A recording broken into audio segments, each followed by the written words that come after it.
오늘 말씀과 매우 조화가 되는 적절한 찬양을 들려주셔서 감사합니다. 우리 성곡교회 성도님 여러분 안녕하십니까? 하나님의 은혜와 평강이 우리 성도님들 각자의 삶 속에 또 가정에 함께 하시기를 간절히 바랍니다. 먼저 하나님 귀한 말씀 다니엘서 12장 2절 3절 말씀을 읽도록 하겠습니다. 하나님의 귀한 말씀 다니엘서 12장 2절 3절입니다. 다니엘서 12장 2절 3절 말씀입니다. 땅의 티끌 가운데서 자는 자 중에 많이 깨어 영생 얻는 자도 있겠고 수욕을 받아서 무궁히 부끄러움을 입을 자도 있을 것이며 지혜 있는 자는 궁창의 빛과 같이 빛날 것이요 많은 사람을 옳은 대로 돌아오게 한 자는 별과 같이 영원토록 빛나리라. 아멘. 네덜란드 후기 인상파인 빈센트 반 고흐 잘 아시죠? 고흐가 그린 그림입니다. 유명한 작품 중에 하나인 별이 빛나는 밤에 Starry Night. 근데 이 고흐가 어느 마을에 밤 하늘에 펼쳐진 이 별들의 모습을 바라보다가 이 고흐만의 대담한 붓터치로 저렇게 이제 밤하늘을 묘사를 했는데 이 밤하늘의 별은 우주 공간에 딱 고정되어 있는 것처럼 보이잖아요, 그죠? 근데 이 그림을 보시면 어떻습니까? 금방이라도 살아 움직일 것 같은 흐르는 강물 위에 별이 마치 떠 있는 것처럼 어떻습니까? 움직이는 그런 그 착시 현상을 느끼게 하는 그런 화법으로 그림을 그렸습니다. 하지만 우리가 바라보는 별은 움직입니까? 안 움직입니까? 안 움직이는 것처럼 보이죠? 실제로 움직인다 할지라도 안 움직이는 것처럼. 아마도 화가는 이 세상에 많은 것들이 변할지라도 밤하늘의 별처럼 변하지 않는 것이 아마 있을 것이다. 그렇게 생각을 하면서 마치 그 화가 자신의 마음을 저 그림을 통해서 대변한 것 같아요. 제가 이 그림을 보면서 혼자 상상을 해보았습니다. 아마도 이 고흐가 이 그림을 그릴 때에 다니엘 12장 2절 3절을 염두에 두고 그리지 않았을까? 설령 안 그랬다 할지라도. 지혜 있는 자는 궁창에 뭐와 같이요? 빛과 같이 빛날 것이요 많은 사람을 옳은 대로 돌아오게 된 자는 뭐가 같이? 별과 같이 영원토록 빛나리라. 이 말씀은 다니엘 12장 2절과 3절에 기록된 말씀인데요. 다니엘서의 전체를 요약하는 내용일지도 모릅니다. 우리가 다니엘 2장, 7장, 8장, 그 다음에 10장, 11장, 12장을 공부를 하시다 보면은 다니엘 2장의 그 금신상부터 시작해가지고 7장의 4마리의 짐승들, 8장의 성소에서 사용되지는 수양과 수염소, 그리고 작은 뿔, 이 예언들이 다 뭘 이야기합니까? 바빌로니아, 네오 바빌로니아, 메데페르시아, 그리스, 로마, 서로마 제국의 멸망을 통해서 오늘날 유럽의 전신이 된 10개의 나라들, 그리고 세계 1, 2차 대전, 교황권의 또 부활, 이런 그 세상 역사들을 2600년 전에 예언한 것들이 그대로 어떻게 됐습니까? 성취되고 있죠.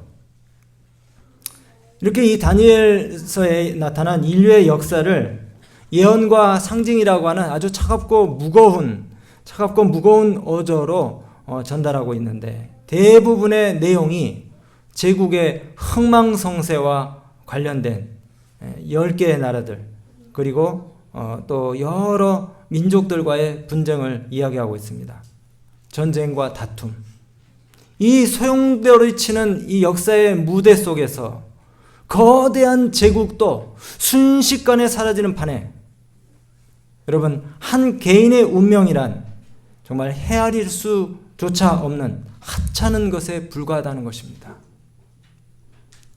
우리 사람이라고 하는 것이 그렇게 많은 사람들의 사랑과 찬사와 박수를 받는다 할지라도 그 영광은 찰나예요. 그럼에도 하나님은 그 거대한 소용돌이치는 역사의 흐름 속에 우리가 마치 궁창의 뭐와 같이 영원히 빛날 수 있다고요? 별과 같이 영원히 빛날 수 있다고 그렇게 말씀하십니다.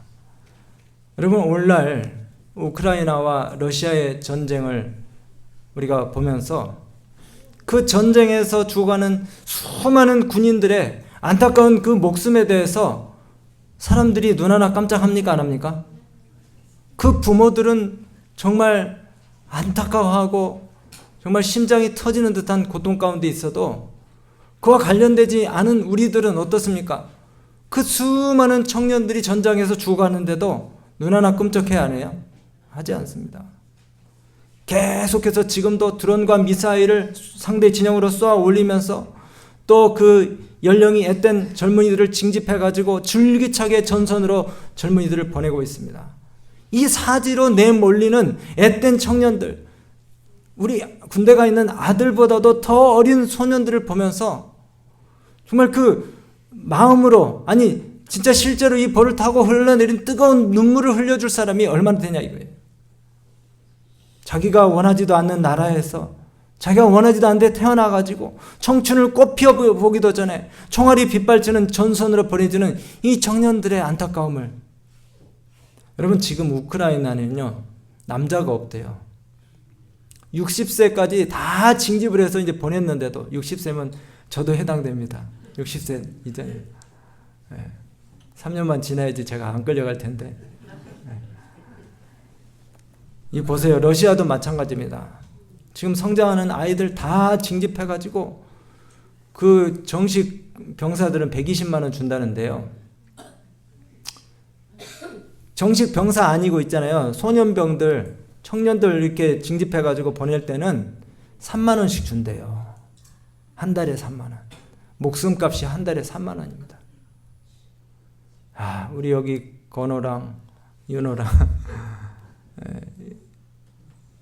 한국에 태어난 것이 진짜 다행입니다. 다행히. 지금 우리가 이 러시아 그다음에 우크라이나에서 태어나지 않은 것이 정말 다행이에요.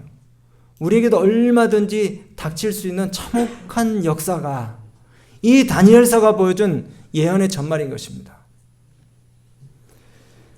바로 이런 그 냉혹한 현실 속에서 나라는 존재는 도대체 무엇인가? 나는 얼마나 가치 있고 귀한 존재인가에 대해서 우리가 스스로 질문해 보지 않을 수가 없는 것입니다. 이 거대한 역사의 흐름 속에서 내 개인의 존재의 가치를 묻는 이 질문은 항상 응답받지 못하고 파묻혀버리고 마는, 그냥 없어져 버리고 마는 그런 아주 사소한 존재일 수 있는 것이에요.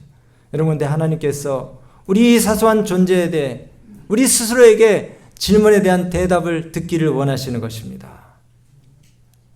여러분, 심지어 이 땅에 지나치는 거대한 역사의 흐름 속에서 우리가 가져야 될 참된 지혜를 우리 하나님께서 오늘 가르쳐 주시기를 원하시는데, 그 지혜가 무엇입니까? 그 지혜가 무엇입니까? 제국과 나라들이 세워지고 망하는 동안에도 우리가 역사의 그 거대한 물줄기에 떠내려가지 아니하고 우리 자신의 자리에서 변치 않고 빛나기 위해 하늘의 별들처럼 우리도 영원한 하나님 나라의 백성으로서 믿음과 소망을 가지고 자신의 자리를 지키며 살아가도록 해주는 그 하나님의 지혜가 무엇입니까? 오늘 우리 찬양을 통해서 이미 해답을 여러분들이 다 들으셨습니다. 우리 각자가 뭐가 되는 것입니까? 사람을 살리는 어부가 되는 것이에요. 사람을 살리는 어부. 많은 사람들을 옳은 대로 돌아오게 하는 일을 한 사람은 궁창의 별과 같이 영원토록 뭐하죠? 빛나리라. 근데요, 여러분, 세상 사람들은 스타에 주목합니까? 스타에 주목합니다. 한국 사람들이요, 끝없는 성공신화에 창념을 해요. 그래서 이 세계 한류를 이끄는 캐대언 같은 작품이 나왔는지도 모르겠습니다. 그런데 성경에는 이 세상의 스타와는 비교할 수 없는 영원히 지지 않는 별이 되는 방법을 우리에게 여기 다니엘 12장 3절에서 소개하고 있습니다. 여러분, 스타가 되는 길이 멀고도 험난합니까? 이 캐대언, 이제 저 사람 그 누적된 저작권만 해도 420억이 넘는데요. 연.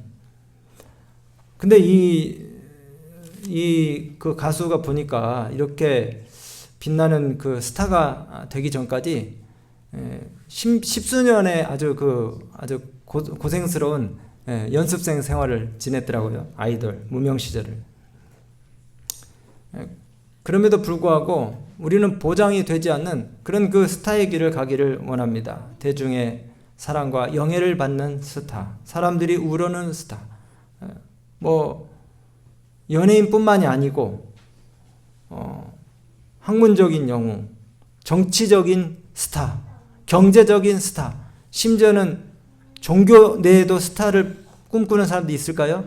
있어요. 높은 자리를 차지하기 위해서, 사람들을 갖다가 호령하기 위해서 높은 자리를 차지하는 종교적인 스타들도 꿈꾸는 사람들이 있습니다. 우리 다 아마 한 번쯤은 내가 모든 무대에 그 시상 때 제일 윗자리에 서기를 원하는 그런 상상을 아마 꿔보셨을 것이에요. 근데 이 모든 것들이 찰나에 그치는 것이라는 것입니다. 금방 눈 깜짝할 사이에 사라져버리고 마는 신기루 같은 것일 수 있다는 것이에요.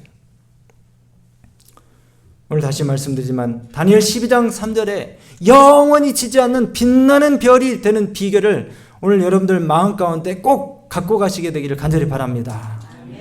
다시 보니까 우리가 장엄하고 찬란하게 빛나는 별이 되는 비결이 뭐라고요? 사람들의 마음을 어디로? 옳은 대로 인도하는 사람. 누구에게요? 하나님께 그 마음을 향하도록 이끌어주는 사람들. 바이블 가이드. 성경을 통해서 사람들의 마음 가운데 진리를 깨닫게 하고 하나님께 그 마음을 향하게 해주는 사람이 뭐예요? 영원토록 지지 않는 스타가 될 수 있다고 그렇게 이야기합니다. 바이블 가이드. 오늘 이 안식일에 우리 선곡교회에 출석하신 모든 성도님들, 하나님의 교역자로서 바이블 가이드가 다 돼가지고 영원히 시들지 않는 영광의 면류관 하늘에 가서 다 받으시게 되길 간절히 바랍니다. 그 영광의 면류관에 영원히 지지 않는 그 별이 우리 예수님의 손에 의해서 여러분들 면류관에 달려지게 될 것입니다. 여러분, 사람들의 마음을 옳은 대로 인도하고 돌이키게 하는 것은요, 이 생에서뿐만이 아니라 내세까지도 영향을 끼칠 가장 가치 있고 귀중한 일이라는 사실을 꼭 기억해 주시게 되길 간절히 바랍니다. 반대로 우리가 추구하는 이 세상에서의 명성과 지위와 세상의 명예는요, 정말 안타깝지만은 순식간에 사라져버리고 마는 신기루 같은 것이라는 것을 다시 말씀드려요. 제가 일전에도 말씀을 드렸지만은 여기 또 이제 잠깐 사이에 저를 알지 못하는 또 여러분들이 여기 이 자리에 앉아 계시네요. 그래서 또 저희 집안 얘기를 또 해야 될 것 같습니다. 네. 많이 들으셔서 좀 실증 나실 수 있지만 또 해드릴게요. 아, 실증 안 나요? 그렇죠. 뭐 그렇게 행복한 삶이 우리 행복한 가문이 아니니까. 여기 저희 아버지 형제 사진인데, 지난번에도 말씀드린 것처럼 저희 할아버지가 약주를 많이 드시고 참 돌아가실 때 유산으로 빚을 물려놓고 가셨어요. 85년도에 50만 원이라고 하는 빚을 물려놓고 가셨습니다. 그때는 신앙을 하기 전에 우리 가문이 참 이제 뼈대 있는 가문이었지만은 그렇게 세상에서 알아주지 못하는 그런 가문이었어요. 하나님을 알지 못했을 때는. 근데 하나님을 알고 정말 육신적인 건강도 회복이 되고 또 우리의 삶이 보다 건전해지고, 그렇게 해서 할아버지는 참 인생을 술로 이렇게 비관하시면서 사셨는데, 예수님을 알게 된 다음에 모든 자손들이 믿음 안에서 그렇게 평범하게 이렇게 잘 지내게 되었습니다. 그래서 한 사람의 그 결심을 통해서 얼마만한 그 결실과 또 수확들이 있었나 보니까, 저희 그 고모 할아버지죠. 저희 아버지의 고모부죠. 저희 아버지의 고모부가 그 서울에 있는 그 화랑대 역장을 하셨어요. 일제시대 때부터 그 태릉 주변에서 화랑대 역장을 하시면서, 근데 40대가 되기 전에 우울증에 시달렸습니다. 깊은 우울증에 시달려서 이제 그 일을 그 직업을 계속 이어가지 못할 정도로 우울증에 시달렸는데 그때 삼육대학 주변인가요? 어디를 지나가다가 안식일오후에 시조를 나눠주는 일들 옛날에 많이 했잖아요. 시조, 그 다음에 또 전도지를 이렇게 나눠주는 분들을 통해 가지고 시조를 한 건 받아들었어요. 그래서 집에 와가지고 그 시조를 탐독을 하시다가 신앙에 대한 관심을 갖게 되고, 그 다음에 그 가까이에 있는 회기동 교회를 출석을 하시면서 재림교인이 됐습니다. 그리고 이제 저희 큰아버지는 약주를 많이 드시는 아버지 밑에 있는 것보다는 고모 집에 가가지고 좀 더 내 인생에 대해서 좀 뭔가 좀 비전이 있는 일들을 해야 되겠다 그래가지고 쌀 말 가지고 집을 나가가지고 고모 집에 얹혀 살 때에 고모부가 이 재림신앙을 저희 큰아버지한테 전달을 했어요.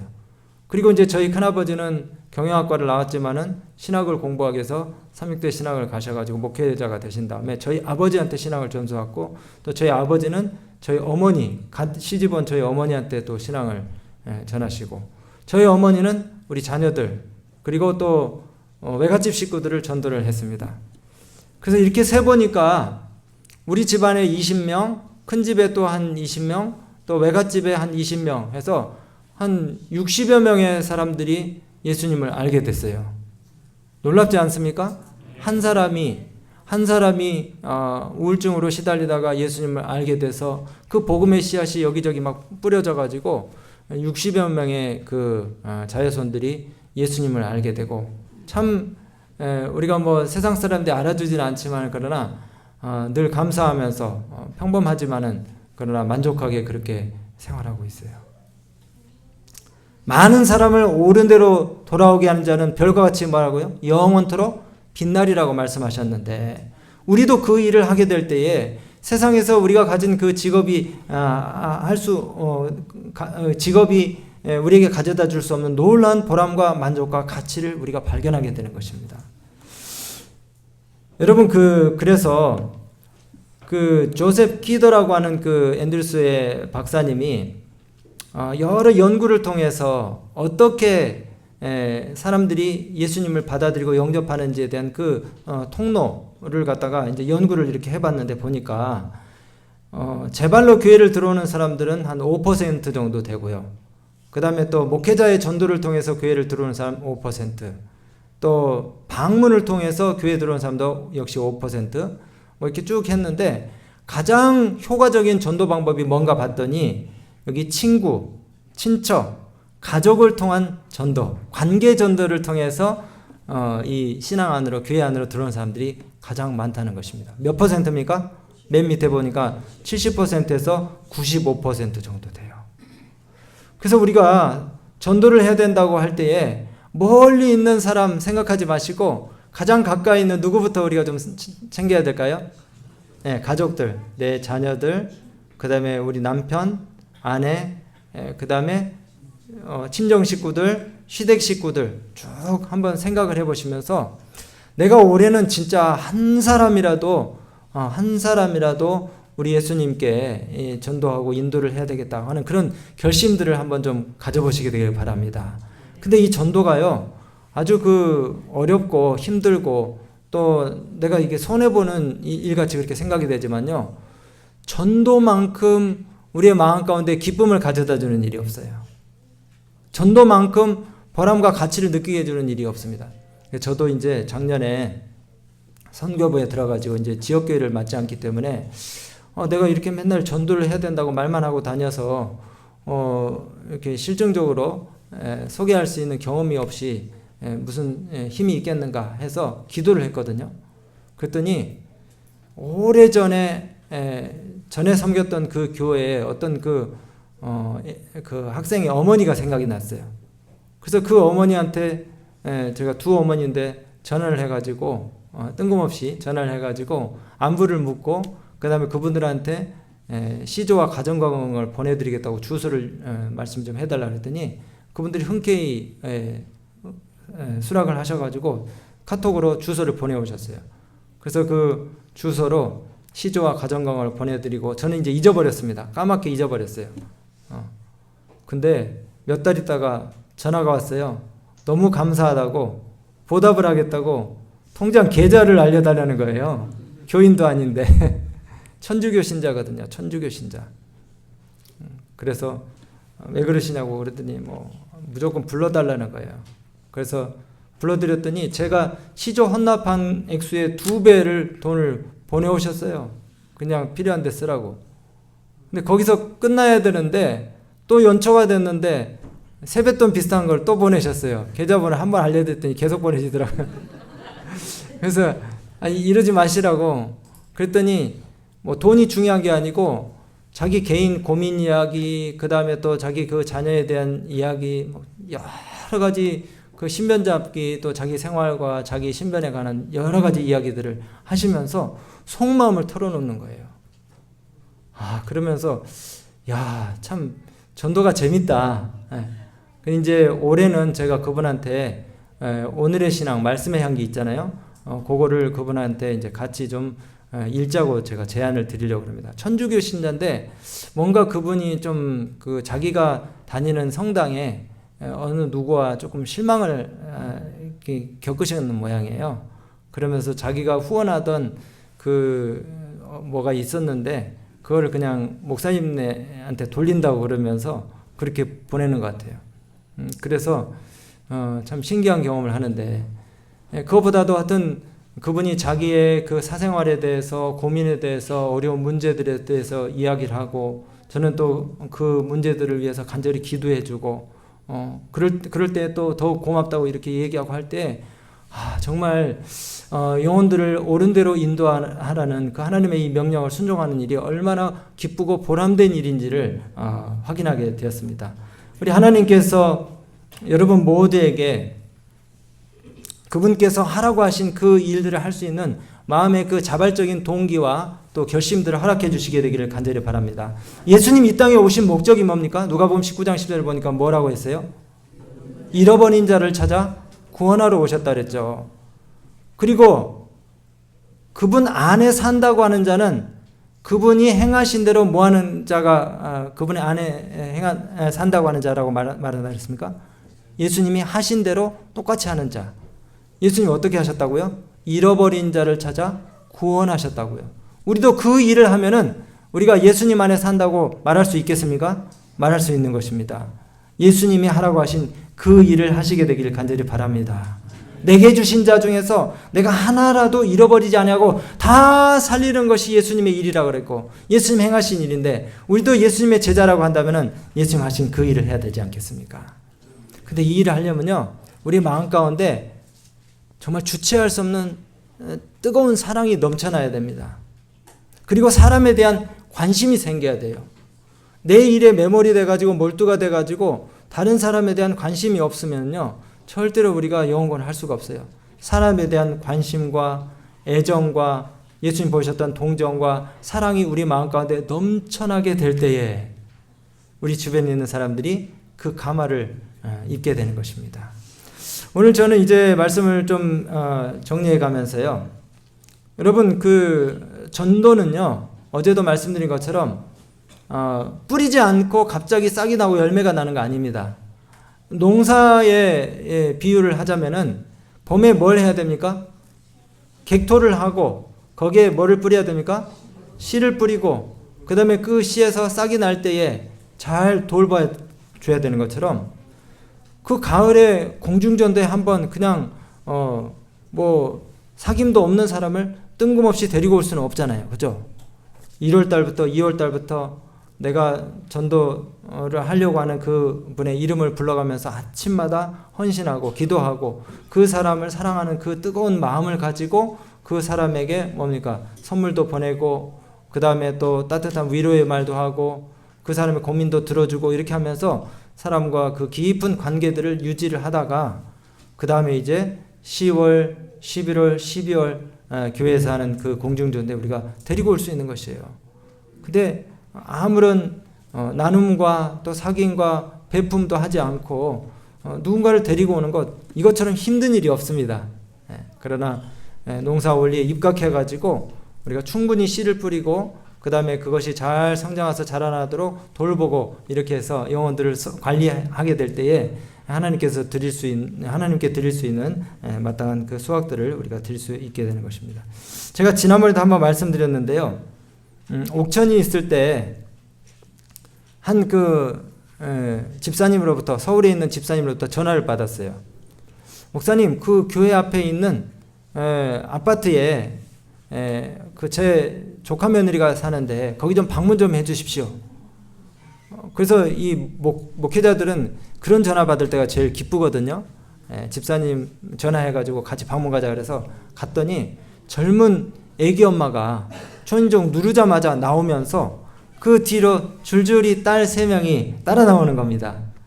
근데 첫 방문인데 이 애기 엄마가 저희를 데리고 방 안으로 들어가가지고 자기 결혼 사진까지 보여줄 정도로 아주 그 친근한 태도를 보이는 거예요.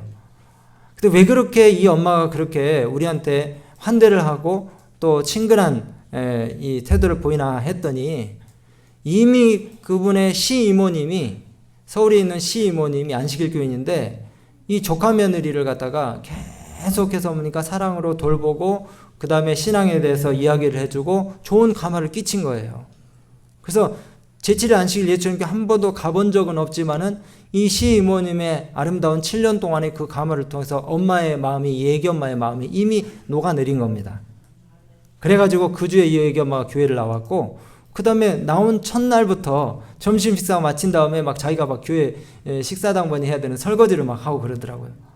근데 저는 그 애기 엄마가 교회 이제 다니다가 그 교회를 떠나온 뒤에 지금 뭐 한 20년이 지났기 때문에 교회를 또 안 다니는 줄 알았어요. 그래서 놀랍게도 3주 전에 올해 1월 달에 그 교회를 갔는데 그 애기 엄마가 교회를 나오더라고요. 네. 그 딸들도 다 성장을 했고 그 애기 엄마가 교회를 나왔는데 교우님들 다 반가운데 그 애기 엄마를 보니까 너무 반가운 거예요. 근데 이 아이 엄마가 어떻게 교회를 나왔느냐면은 그 시이모님이 그 조카 며느리 결혼식 때 신부 입장할 때 그 조카 며느리를 처음 딱 봤는데 전도하고 싶은 생각이 들었대요. 얼굴이 너무 선하고 좋아 보이는 저 조카 며느리를 내가 전도해야 되겠다. 그래가지고 그 결혼식 첫날부터 하나님께 서원 기도를 했답니다. 우리 조카 며느리를 내가 꼭 하나님 앞에 인도하게 해주십시오. 기도를 하고 명절 때마다 선물을 보내고 그 다음에 이 집안 잔치 있을 때는 뭡니까? 이 조카 며느리 아무것도 못하도록 다 쉬라고 하고 자기가 가가지고 전도 붙이고 그 다음에 설거지도 하고 다 하고. 그러니까 원래 시댁 모임에는 이 며느리들 가기 좋아요, 싫어요? 좀 싫죠? 좋아요? 근데 이 며느리는 그 시이모님이 보고 싶어가지고 시댁의 명절 잔치 너무 가고 싶은 거예요, 항상. 왜냐하면 그 시이모님이 너무 잘 봐주거든요. 애기까지 봐주고. 어쨌든 그렇게 우리가 따뜻한 사랑, 정말 불덩이 같은 그런 그 사랑의 마음, 온기를 갖다가 사람들한테 우리의 평소의 삶을 통해서 우리 주변에 있는 사람들에게 전하게 될 때 우리의 자녀들, 친척들, 이웃들 다 예수님 앞으로 오게 되는 놀라운 역사가 일어날 줄로 믿습니다. 어저께 제가 그 가져가시도록 한 그 수첩 있죠? 나의 제자 만들기 그 개인연도 수첩, 거기 보시면은 바로 이 농사절기에 입각해가지고 어떻게 우리가 영혼권을 해야 될지에 대해서 나오고요. 그 다음에 관심자들의 이름을 적고 아침마다 기도하는 것, 그 난도 다 있습니다.